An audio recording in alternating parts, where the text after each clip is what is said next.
The Enterprise was surrounded by Borg in cyber vessels. Red alert! Shields up! Data, have we been detected? Affirmative, Captain.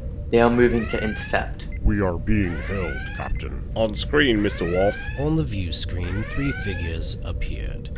One Borg, one Cyberman, and in the middle, a Cyberman-Borg hybrid. You have no means of stopping us. The Borg and Cyberman fleet began firing on the Enterprise. We are under attack from multiple ships, Captain. Shields already down to 75%. We can't fight that entire fleet.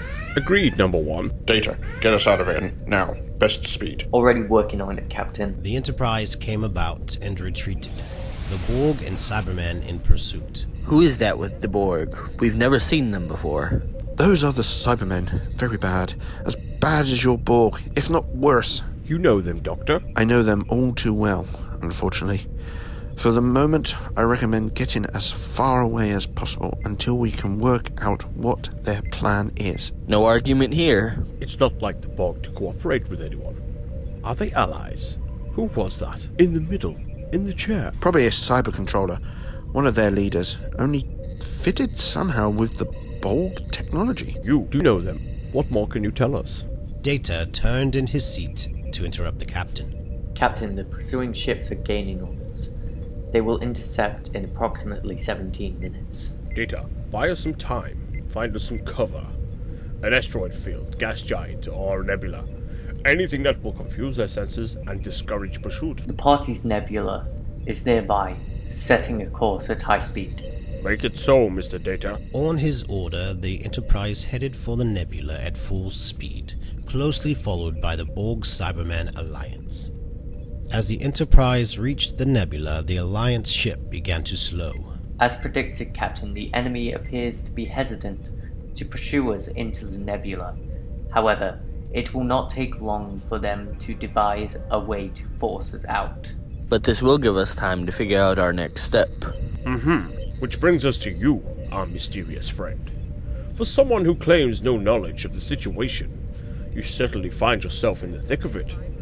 Captain, I realize how this must look to you. You have my word that I have no idea how I came to be here or what the Cybermen are up to. But trust me when I say that my being here right now, knowing what I know about them, is going to help. That's what I do. That's all I've ever do. I try to help. Well then, I want to know more about these Cybermen. Ruthless, unrelenting, and devoted to survival through conquest, with emotions stripped away, as cavalier as they tore the flesh from their bodies. So they are also a mixture of organic life and mechanics. Do they assimilate other species as the Borg do? The Cybermen replace their organs with mechanical parts and seek to do the same to others. They call it cyber conversion. The Doctor, Captain Picard, Commander Riker headed up to the back of the bridge to continue their sharing of information. Is there no reasoning with them? They will seek either our destruction or our forced conversion. Nothing else will satisfy them. Commander Data had already come up to the consoles at the back of the bridge. Data, do we have any record of these Cybermen? Very little, Captain.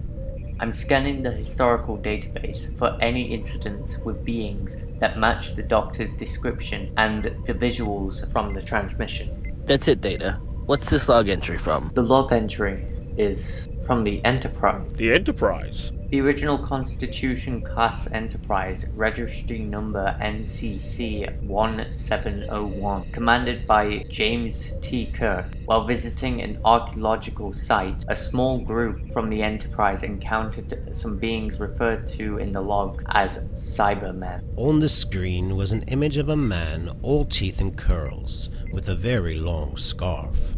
Well, Are you alright? I'm honestly not sure. At seeing this, the Doctor started to feel very strange. The Doctor screamed in agony as images from his past, but not of his past, flashed in front of him.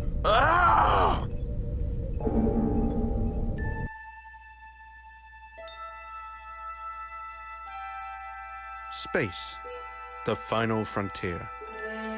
These are the voyages of the Starship Enterprise.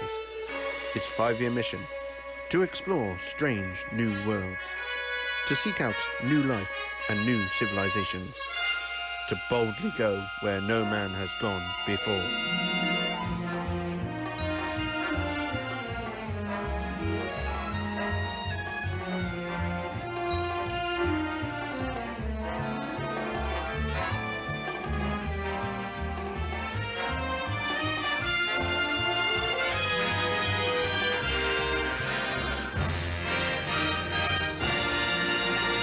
Captain's log, star date 3368.5.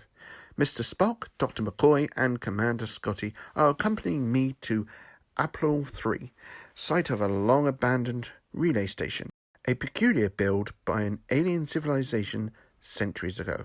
A Federation archaeology team has been stationed here for several months, attempting to glean any knowledge from the mysterious and unworkable technology, but has failed to make the last 3 scheduled reports. Subspace communications have gone unanswered. It's most likely a simple communication breakdown, but best to be certain.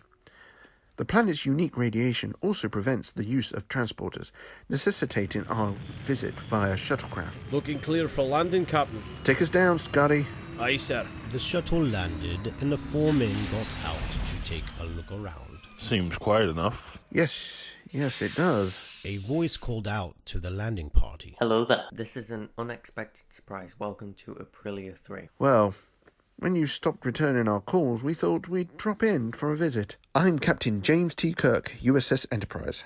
This is my first officer, Mr. Spock, ship surgeon, Dr. McCoy, chief engineer, Mr. Scott. Professor Jefferson Whitmore, project manager for the faculty.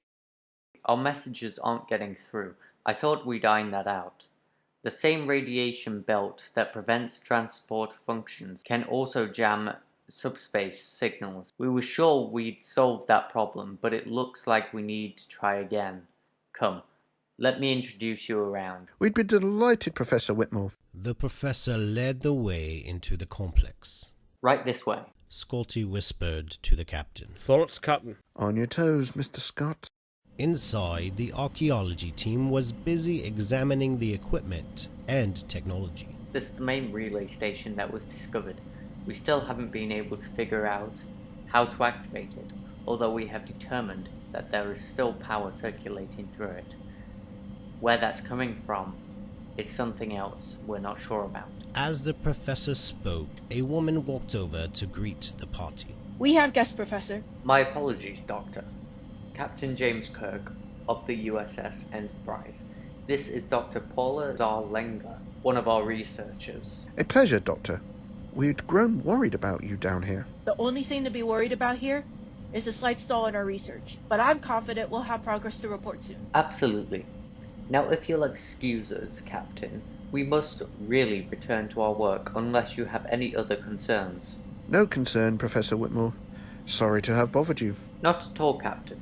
Thank you for checking in. The professor escorted the landing party back outside to the shuttlecraft. Before getting on board, Captain Kirk asked Mr. Scott, Scotty, you convinced? Not one bit, Captain. Me neither. Later that evening, the landing party returned to the surface to try to find out what is going on.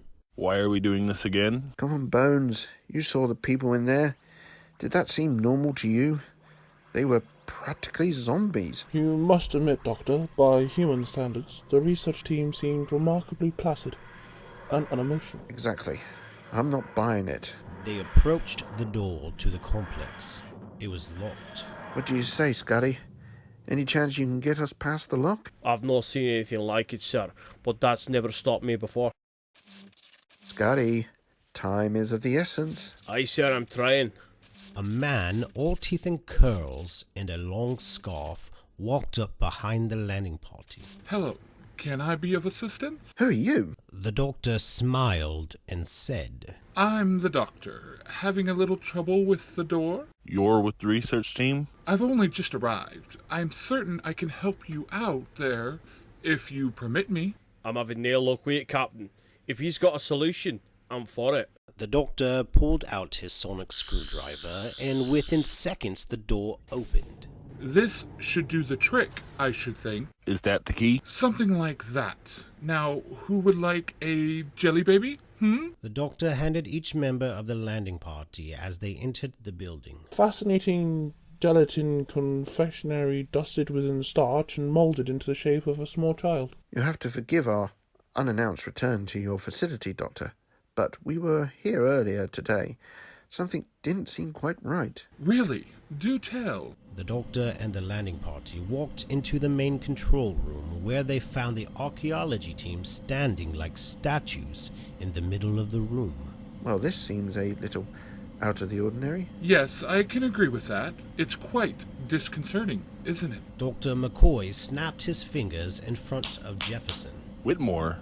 He's completely catatonic, Jim. Zarlinka too. Captain, look here. All of the members of the research team appear to be wearing these devices in their ears. The doctor pointed at his own head and said, No earpiece here, Captain. This is all news to me. These devices are somehow blocking all sensory input from the brain.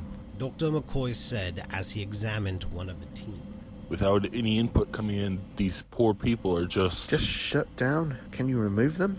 It looks that way. I don't see any permanent grafts in place. Do it. Dr. McCoy removed the earpiece from one of the team members and he began to wake up. Looks like he's coming out of it. Good.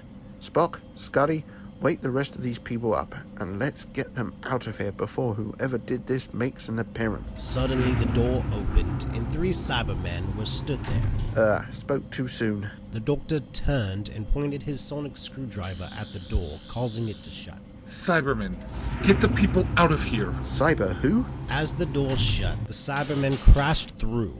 Captain Kirk pointed his phaser at the Cybermen. You must not be allowed to interfere. You heard the man.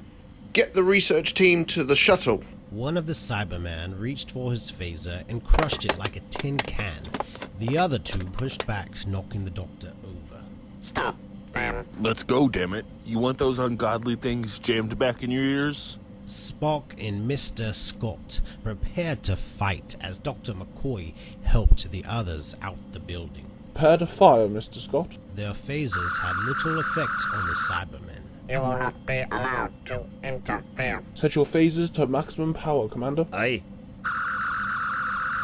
Meanwhile, Captain Kirk tried fighting the Cybermen with little effect. Humans cannot harm us. I don't suppose you happen to have any gold on your person, do you? What? I've ran into these fellows before. Captain Kirk passed his communicator to the doctor. The cover that flips open is gold. What have you got in mind? Can you distract him for a moment? Distract him? Sure, said Captain Kirk as the doctor got his sonic screwdriver out and waved it over the communicator, as Captain Kirk drop-kicked the Cybermen, giving the doctor enough time to make gold dust and throw it at the Cybermen's mouth. Captain, get down. Kirk and the doctor moved out of the way as Spock fired on the Cybermen, taking it down. Afterwards, the doctor explained his gold dust plan to Dr. McCoy, while Captain Kirk, Mr. Spock, and Scotty surveyed the aftermath. You see, the gold flakes interfere with their respiratory system. Respiratory system? You mean these things actually breathe? The other 2 are down, Captain. All the researchers are safe. Search the facility. I don't want any more surprises. Later on, Captain Kirk and Spock gave their report to Professor Whitmore and Dr. Zarlinga, as the doctor slipped out in the back, unnoticed. No sign of any more of these Cybermen, Captain. And there looks to be no damage to the facility? None that we can ascertain. It's just fortunate for us you arrived when you did, Captain. I don't believe in being lucky twice, Professor Whitmore. We'll be arranging a permanent garrison of security personnel here, just in case you have any more unexpected visitors. Speaking of unexpected, where's your doctor? If he hadn't come along when he did, we might never have even gotten in here. Our doctor? I thought he was with you. Meanwhile, Scotty was examining the computer bank with Dr. Zarlinga. And you've had no luck in figuring this thing out? None. We can't change a reading or even get a transmission out of it. Don't despair, lassie. You'll crack it yet. It's just a good thing we got here before those mechanical clankers were able to monkey about with it. As they walked away, the computer bank glowed red and ticked.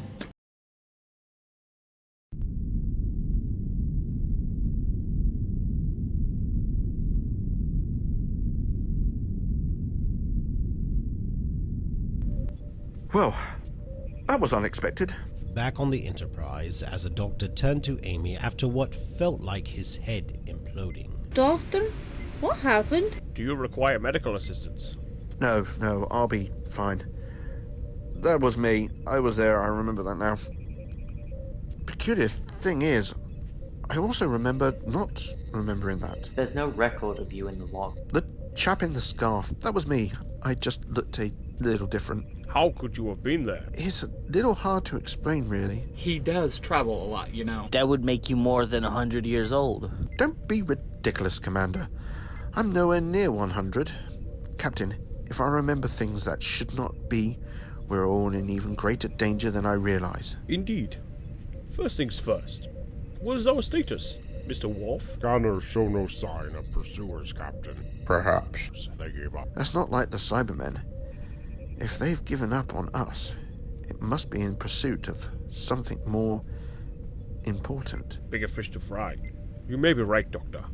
But let us take advantage of this respite to attempt to find some answers. And I believe I may know where to start.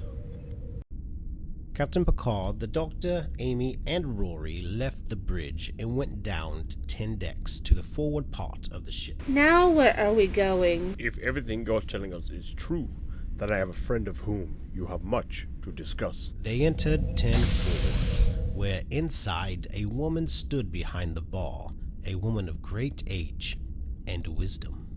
Guinan, there's someone here I'd like you to meet. Guinan welcomed the Doctor like welcoming an old friend. Welcome to 10 Forward, Doctor. I'm Guinan. Funny. You look younger than I expected. Ah, do I? Lovely. Always good to hear.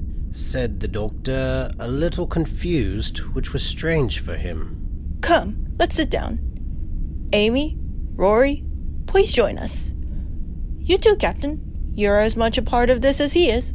She said, catching Captain Picard before he walked off. Now then, let's talk.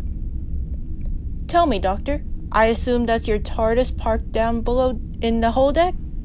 It's more than merely a spacefaring vessel, isn't it? The Doctor sat there taken aback by what Guinan said. Amy noticed this. Ouch! What was that for? You're being rude. Answer her. I must admit, you have me at a bit of a loss, and that doesn't happen very often. You seem very familiar to me, Guinan. Have we met before? No, yes. You see, that's what concerns me. I have a feeling that we know each other, but that we shouldn't. Ah, I know exactly that feeling, and that's how you know the TARDIS. Yes, just as you've been aware of things you shouldn't have, if I'm not mistaken. You've been feeling out of sorts ever since we got here. True enough, Pond. I'm beginning to figure out what's going on with that, though, and I don't like it. I don't understand. Why do you know these things? The Doctor and I both have the ability to sense things outside of the normal flow of time, Captain. And when that flow is disturbed, we're both affected. You don't belong here. You shouldn't even be here. I know. I thought the Borg were just as bad as it gets. Now we have them joining up with the Cybermen. Somehow they have altered the past in order to make this new future where they could join forces with the Borg. Yes, I thought I'd stopped the Cybermen in the past with the help of your predecessors, Captain. But clearly, I was not entirely successful. The Cybermen have brought two universes together in order to create this alliance with the Borg. What do they want? Why do all this? They want complete domination, Rory. They want to control everything, and they want us all either eliminated or made like them. The Cybermen were a nightmare already, but with the addition of Borg technology and the resources, Armageddon on a galactic scale. Guinan, can you do anything about this? Is it within your power? No, I don't think so. What about you? Well, of course I can. We have to stop them, Captain. Over the comms, Commander Riker spoke. Bridge to Captain. Go ahead, number one. You better get up here, Captain. The situation has changed. We're on our way, Commander. The Doctor jumped enthusiastically as he headed to the door. Let's get cracking. There's no time to waste. Come along. As the three left, Captain Picard turned to Guinan. I'd ask you if he is who he says he is, but he's never really told us who he is. Understandable. That's his nature. He reminds me of you in that way. I'll take that as a compliment. More importantly, is he a threat to the Enterprise? You can trust him. We're going to need his help, Captain. The Doctor, Amy, Rory, and the Captain assembled in the observation lounge with Commander Riker and Data. Our fear was that the combined Borg and Cybermen fleet was heading to Earth. And that's no longer the case. It appears not while the internal flight path looked to be directed towards Earth's system. The fleet has now abruptly changed course, taking on an opposite heading. Opposite? But why? Insufficient information to make a supposition at this time, Captain. The Cybermen and Borg vessels communicate via some sort of encrypted subspace wavelength that we are yet unable to access. Long-range scans indicate that the planet Cogen V was in the midst of being assembled when the fleet suddenly reversed its course. Yeah, we have received word from the Cogenians. Negative. All hails remain unanswered. Very well. Obviously we can't operate without further information. Mr. Data, set a course for the Cogen system, but do all that you can to see that we're not detected. Commander Riker, prepare an OA team. Aye, sir. Captain, we'd like to accompany your team down to the planet. We would? Hush, Rory. It's imperative that I see for myself what's happening, and I'm the only one here who has any expertise with the Cybermen. Are you certain, Doctor? We don't know what we'll be heading into, and I can't guarantee your companion's safety. That's all right, Captain. We can guarantee the safety of yours. Ha! Just so, Pond. Any objections, number one? I'm not thrilled with bringing along civilians, Captain, but we may need his insight. Agreed reluctantly. Shortly after, the away team assembled in the transporter room. So does this ship land on the planet, or are we taking a ferry down? Not exactly. Energize. Marvelous. Whoa! Moments later, they appeared on the planet's surface. Oh! That was cool. Hey, Doctor, why don't you have... Watch out! Scatter. Who the devil is firing on us? Pond, call out. Rory managed to push Amy out of the way just in time. We're fine, Doctor. Rory spotted it in time. That's another one for the list of times I've saved you. I know you're almost level with me saving you. 3 crystal drones make their way to the away team. Mr. Wolf and Data are ready to fire on the approaching drones. Targets acquired. On my mark, Lieutenant. They fired and took out 2 of the 3 drones. The Doctor using his sonic screwdriver to incapacitate the last one. Got you. Sonic screwdriver override the wavelength. Once the little devil got close enough, I was able to shut down its systems. The Doctor examined one of the drones. This must be a bit of local colour. It's not of Cyberman design, and it looks too pretty to be one of your Borg. I think you're right about that, Doctor. The Borg don't waste a lot of effort on styling. Doctor, look over here. That's one of your Borgs, right, Commander Riker? You're right about that, Mr. Williams, and I'd appreciate it if you both stop referring to them as ours. Sorry about that. Looks like they saw a little more resistance than they expected. I don't understand, Commander. Based on the data logs we received, the Borg forces ran rampant over Delta. What could have slowed them down? We have more over here, Commander. They give me the shivers. The shivers, Miss Pond. Yes. I have observed that my crewmates often find the Borg unsettling. Commander, another one. More of those Cybermen, too. What exactly went on here, Worf? What could have taken both of them out is far beyond anything the Cogenians have been capable of. This is not what I expected, Commander. And not only that, where are all the people? That's a good question, Doctor. Data, find anything? Numerous Borg and Cybermen casualties in evidence. Long-range scans indicate no sign of life. Whatever population was previously here has vanished completely. You mean taken? I don't like this. Let's get the hell out of here. We're taking the Borg and Cybermen bodies back to the Enterprise. Maybe they can give us some answers. Aye, aye, sir. Doctor, do you really want to be fiddling with that? Oh, I'm taking this back with me. Who knows what secrets lie inside its chrome-plated cranium? You're sure that thing is completely deactivated? Trust me, Commander. If there's one thing I'm good at, it's gumming up the works. I'm getting a sense of that. Riker to Enterprise. We're ready to beam up. The away team beamed back to the Enterprise, and shortly after, in the sickbay, the Doctor, Data, Geordi, and Dr. Crusher were examining the Borg and Cybermen corpses. My god, is that a human brain? I'm afraid so. They retain some vestiges of humanity, but deny it fiercely. Geordi looked over the Cybermen body. With my visor, I can detect the specific degradations pattern of the weapon that caused these wounds, Data. And? I'll say this. It's familiar. And these blast points, how could any enemy have penetrated their personal shielding systems? How indeed? Over to one side, Amy and Rory stood watching as Deanna came over. Hello there. I don't think we've been properly introduced. My name is Diana. I'm ship's counselor. Hello, I'm Amy, and this is my husband Rory. Hello. So, as I understand it, the Doctor takes you traveling with him? Yes, he does other worlds, amazing places, things no one ever seen before. There's usually a fair amount of running involved. It's not for everyone. And yet, I sense that you're very protective of him.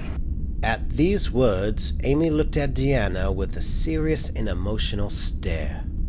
He's so alone. He's done everything for everyone for so long, and no one knows it. No one ever knows. Thinks he's looking out for us, but he needs us, even if sometimes he forgets. Rory put his arms around Amy, and they watched the Doctor do what he does best. Later on, everyone gathered around the bodies of the Cybermen and Borg. The evidence is undeniable, Captain.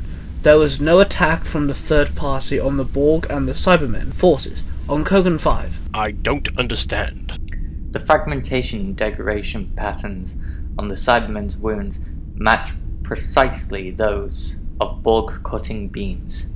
And how else could energy weapons have gotten past Borg's shielding unless that technology had been shared? The Borg and the Cybermen were killing each other. Killing each other. What about the inhabitants?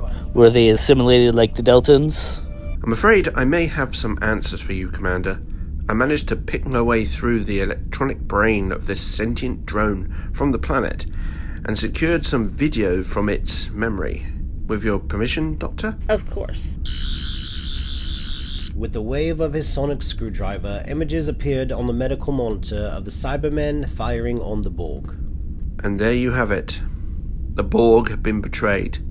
For whatever reason, the Cybermen have declared war on the Borg. And the people of Kogan 5. Taken by the Cybermen, no doubt, for conversion. Not as instantaneous as Borg assimilation, but a fate no less horrible. Over the comms, Mr. Worf spoke. Captain, to the bridge. Long-range sensors show multiple vessels dead ahead. On our way. Moments later, Captain Picard, Commander Riker, Data, and the Doctor arrived on the bridge. Let's see them, Worf. Multiple Borg ships, Captain, all completely destroyed. There are no survivors.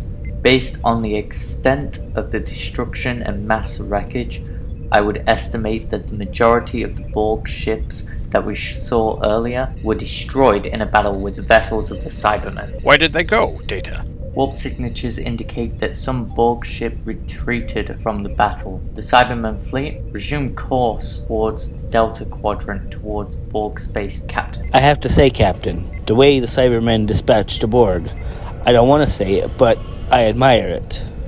And now it looks like these Cybermen are determined to take their feud with the Borg back to the Borg homeworld.